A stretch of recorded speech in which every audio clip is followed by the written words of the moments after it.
Hello welcome all of you. स्वागत है आप सभी का डिफरेंट गुरुजी चैनल पर।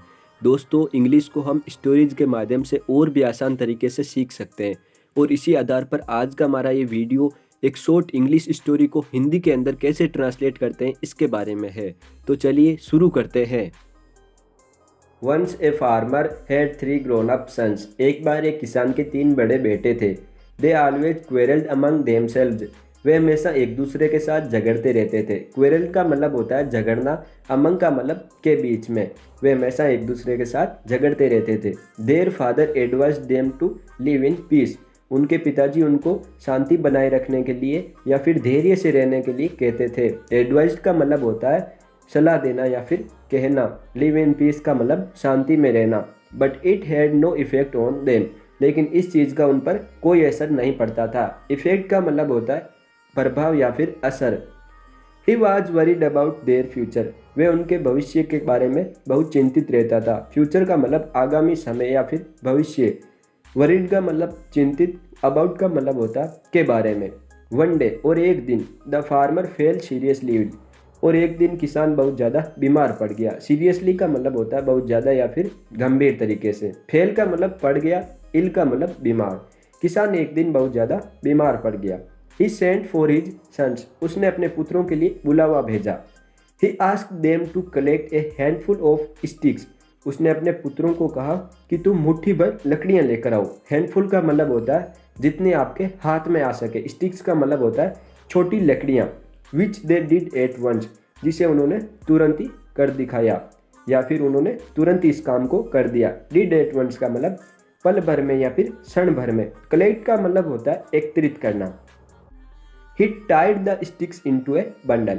उसने उन लकड़ियों को एक गट्ठर के रूप में बांध दिया। टाइड का मतलब होता है बांध देना। स्टिक्स लकड़ियां, बंडल का मतलब होता है गट्ठर।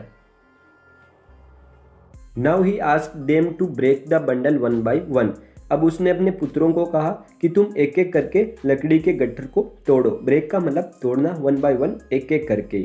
They tried hard to break it. उन्होंने इसे तोड़ने का कड़ा प्रयास किया। ट्राइड का मतलब होता है कोशिश या फिर प्रयास। हार्ड टू ब्रेक का मतलब कठिन तरीके से।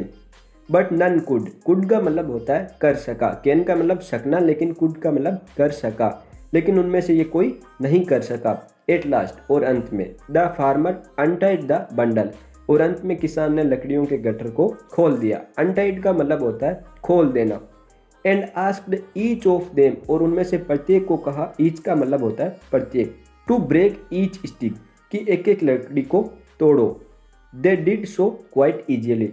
उन्होंने ये चीज़ बड़ी आसानी से कर दी। इजीली का मतलब आसानी से। डिड का मतलब कर दिखाया। Their father said. उनके पिता ने तब कहा, माई डियर सन्स, मेरे प्रिय पुत्रों, you could not break the sticks. तुम लकड़ियों को तोड़ नहीं सके। एज लॉन्ग एज, जब वे दे रिमेन टाइड, जब वे बंधी हुई थी। टुगेदर, साथ में। तुम लकड़ियों को नहीं तोड़ सके जब वे साथ में बंधी हुई थी। But you broke each single stick quite easily. लेकिन तुमने एक एक लकड़ी को बड़ी आसानी से तोड़ दिखाया।